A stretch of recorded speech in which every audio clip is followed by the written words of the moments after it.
Assalamualaikum warahmatullahi wabarakatuh, para mahasiswa sekalian.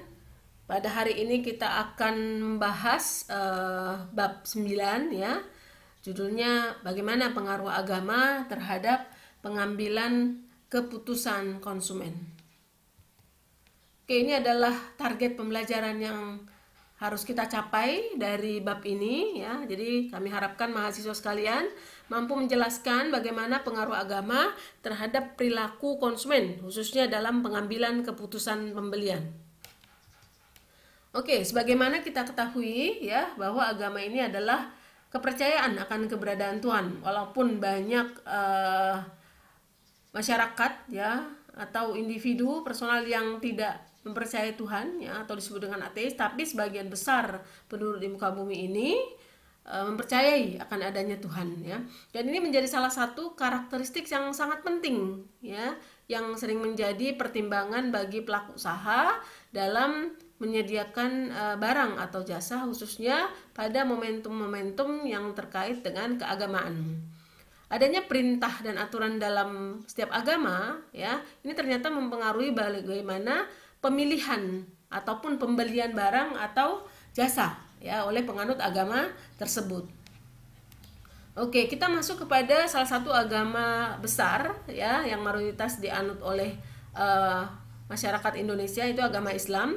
Sebagaimana kita ketahui ada rukun Islam ya, di antaranya mengakui keberadaan Allah, sholat, puasa pada bulan Ramadan, kemudian membayar zakat, dan yang terakhir adalah naik haji ya ke Mekah. Nah, ini bila mampu ya. Kalau dulu barangkali hanya bila mampu, sekarang jika ada kuota ya.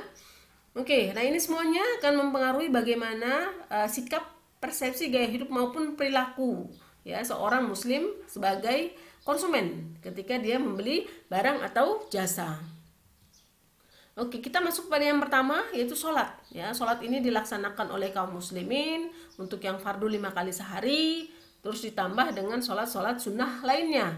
Nah, ini mempengaruhi waktu, mempengaruhi barang-barang yang dibeli, yang diperlukan untuk melakukan ibadah ini ya, dari mulai mukena ya, kemudian sajadah, baju koko ya, kopiah ya. Ini semua adalah barang-barang yang dibutuhkan untuk melaksanakan ibadah ya. Nah, ini adalah jenis-jenis barang yang disediakan oleh pelaku usaha ya. Jadi beragam model ya, sekarang sangat ini sekali, sangat dinamis sekali ya, sangat inovatif sekali, yang tujuannya adalah memenuhi kebutuhan kaum muslimin untuk sholat ini.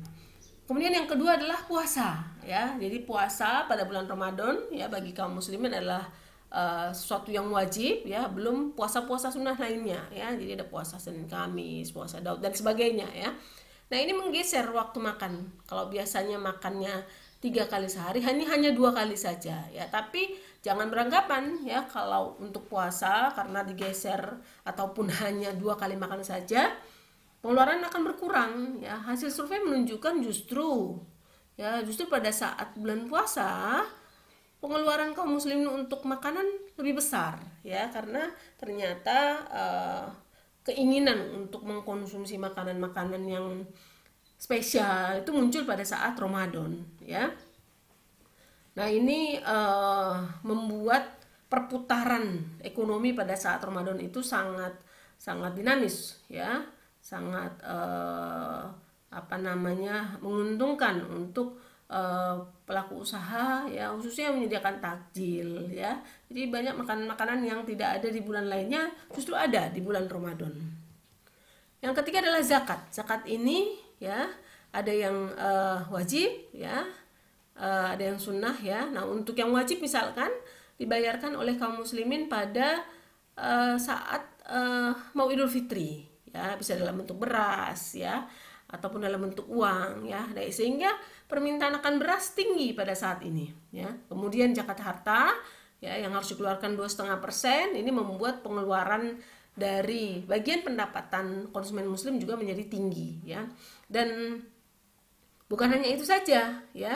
Jadi ada lagi zakat-zakat sedekah ya, yang juga barangkali mengambil proporsi dari pendapatan konsumen muslim. Yang selanjutnya adalah haji ya. Nah, haji ini adalah kewajiban kaum muslimin sekali seumur hidup, ya. Nah, ini saat ini memang agak panjang kuotanya, agak panjang antriannya, ya, sehingga banyak kaum muslimin yang lebih memilih mendahulukan dengan umroh terlebih dahulu. Demand untuk umroh juga sangat tinggi, ya, sehingga banyak penyedia-penyedia jasa travel yang bermunculan, ya, dalam rangka memenuhi kebutuhan akan umroh dan haji ini, ya. Nah, ini perlu perencanaan keuangan yang matang karena biayanya cukup besar, ya, sehingga konsumen muslim perlu memiliki tabungan. Nah, bagaimana dampaknya, ya, bagi negara asal, bagi Indonesia seperti apa, bagi Arab Saudi seperti apa, ya. Disinilah terjadi perputaran uang, ya. Untuk Indonesia sendiri, ya, perlu manasik, persiapan hajinya, ya. Kemudian bagaimana caranya mengantarkan dari Indonesia ke Arab Saudi, tentunya ada transportasi, ya. Kemudian ada pakaian, kebutuhan akan pakaian untuk haji, ya. Kemudian keperluan makanan, ya. Kemudian untuk negara tujuan sendiri, ya, orang Indonesia itu terkenal, ya, belum selesai haji, ya, sudah berpikir untuk oleh-oleh, ya. Oleh-oleh, jadi orang Indonesia terkenal sebagai tukang belanja, ya. Nah, selain itu ada lagi kebutuhan akan hotel, makanan, transportasi di sana, bahkan komunikasi, ya. Ini semua membuat banyak pelaku usaha yang tergiur, ya, dengan bisnis haji ataupun umroh ini. Selain itu ada lagi perintah dan larangan, ya. Perintah untuk menutup aurat bagi kaum muslimin, ya, khususnya untuk yang muslimah ini, ya.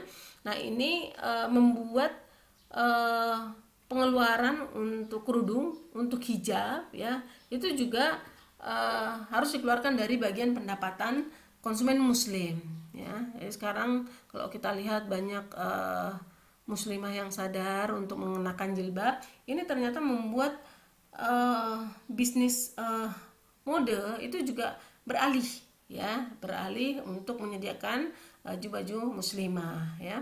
Kemudian kebutuhan akan makanan halal, ya. Jadi Islam mengharuskan untuk mengkonsumsi makanan yang halal, ya.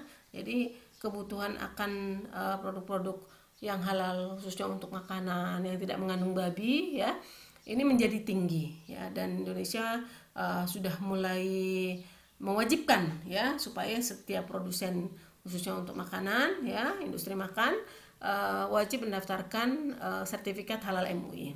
Kemudian adanya larangan riba, ini juga mendorong banyaknya bank-bank yang berubah, ya, yang berubah menjadi bank syariah, ya, ataupun barangkali ada yang yang konvensionalnya ada, kemudian yang syariahnya juga ada, ya. Nah, kalau mahasiswa pernah lihat, ini Asia dulu, ya. Jadi kalau pernah melihat handphone ini handphone syariah, ya. Jadi di dalamnya ada muatan-muatan keagamaan, ya, sebelum munculnya smartphone, ya, ini, ya. Nah, ini atas dasar kebutuhan kaum muslimin akan media untuk mendukung ibadahnya. Untuk halal sendiri, ya, banyak produk yang sudah terregistrasi halal, ya.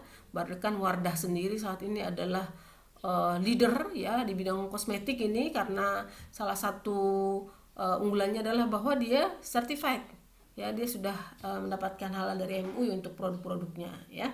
Ini contohnya.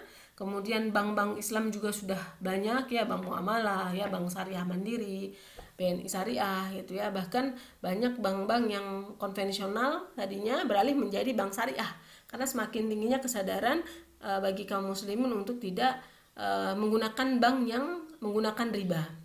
Bagi agama Kristen dan Katolik sendiri, ya, ada namanya Paskah. Nah, ada 40 hari puasa sebelumnya.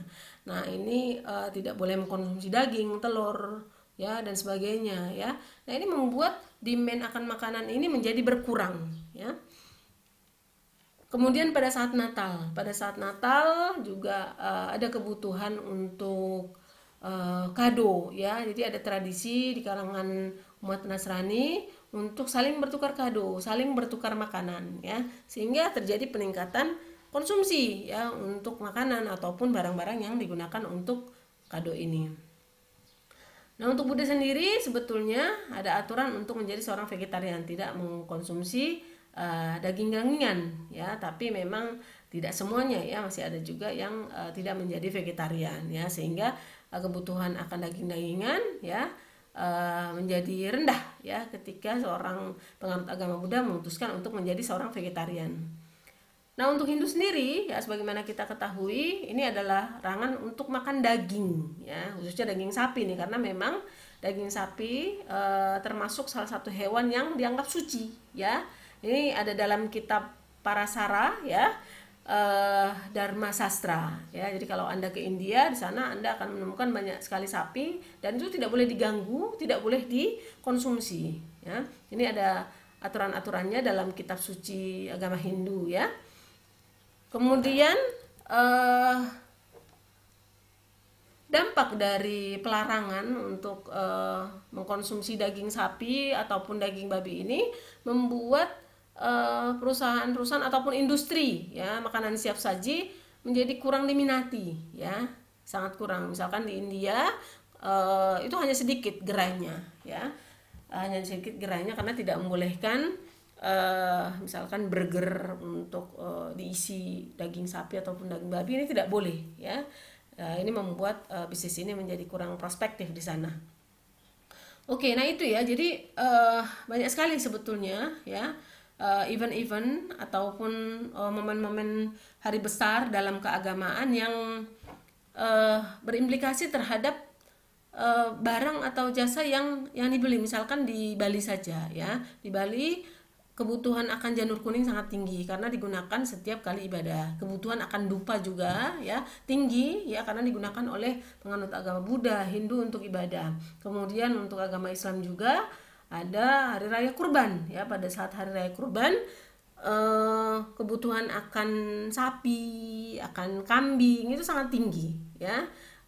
Ini jadi pengusaha ya, baik itu yang UMKM ataupun perusahaan-perusahaan besar ya, mencoba menggunakan agama, pendekatan agama dalam menjual produknya ya. Momen-momen mana saja ya, momen Lebaran, Lunar Day ya, Natal dan sebagainya, itu biasanya disesuaikan ya. Pada saat Lunar Day misalkan ada jeruk ya, ada macam-macam ya, ada macam-macam jenis makanan yang memang adalah khas untuk hari besar keagamaan tersebut ya. Jadi ini bagaimana pelaku usaha manfaatkan. Baik, barangkali itu saja para mahasiswa sekalian ya, intinya bahwa agama, aturan-aturan dalam agama ya, pelaksanaan ibadah dalam agama itu berimplikasi terhadap kebutuhan akan barang ataupun jasa ya, dan ini harus disiasati oleh pelaku usaha bagaimana memanfaatkan momen-momen dalam agama ya, hari-hari besarnya untuk bisa menjual dengan lebih banyak lagi ya. Barangkali itu, mohon maaf apabila ada kekurangan, mudah-mudahan bermanfaat. Jaga kesehatan. Wabillahi taufiq wa hidayah. Assalamualaikum warahmatullahi wabarakatuh.